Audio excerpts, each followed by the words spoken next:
Para adultos con criterio formado.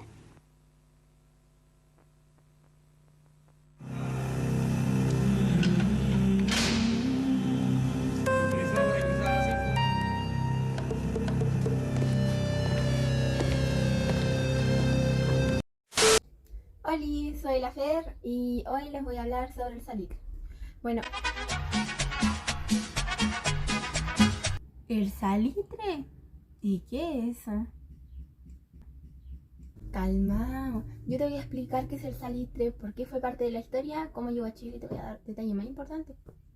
¿Ahora? No puedo. Tengo fulbo. Tranqui, si no me voy a demorar mucho, así que empecemos por el principio. ¡Qué buen servicio! Después del término de la Guerra del Pacífico, Chile incorporó a su territorio las provincias de Tarapacá y Antofagasta.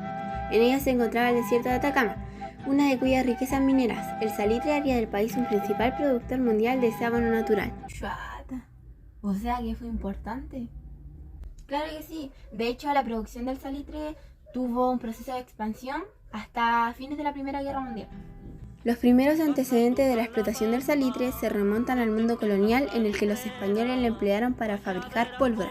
Al iniciarse el siglo XIX, el salitre tarapaqueño comenzó a ser conocido en Europa para la producción industrial de pólvora y por sus ventajas como fertilizante para la producción agrícola.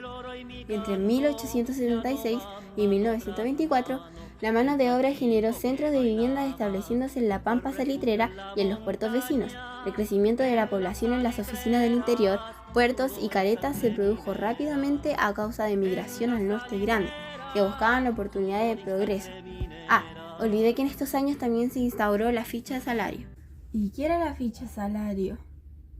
Calmao, pero mejor siéntate, porque con esta información te vaya a caer de cara. La ficha de salario, en pocas palabras, consistía en un canje. Sí, un canje. Las familias cambiaban estas fichas en su lugar de trabajo por mercadería, ropas y productos básicos, fundamentalmente alimenticios, cuyo valor era expresado por soles o pesos. Esto se realizaba en la pulpería, un almacén creado por la empresa. Entonces, ¿vivían bien? De hecho, los trabajadores eran explotados, trabajaban muchísimo, no les pagaban lo suficiente, sufrían de mala alimentación, de enfermedades, de pobreza. Y en mi opinión no era una vida digna y voy a explicar por qué.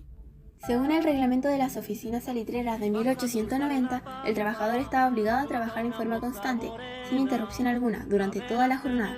Esto era registrado diariamente en una de las libretas que a fin de mes eran revisadas para determinar cuánto se le debía pagar al obrero.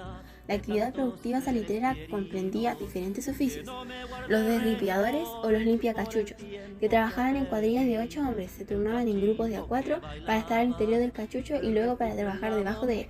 Por otro lado, las familias completas vivían en habitaciones pampinas, eran construidas de costra, cañas, cuero y adobe, y estaban equipadas con unos pocos muebles y cocinas a carbón.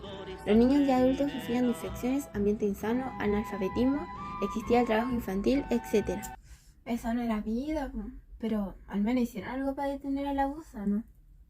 Sí, de hecho, de varias huelgas y protestas que hacían los obreros y sus familias, hay una que es realmente impactante y tiene un día que lo conmemora, y yo te voy a contar cuál es.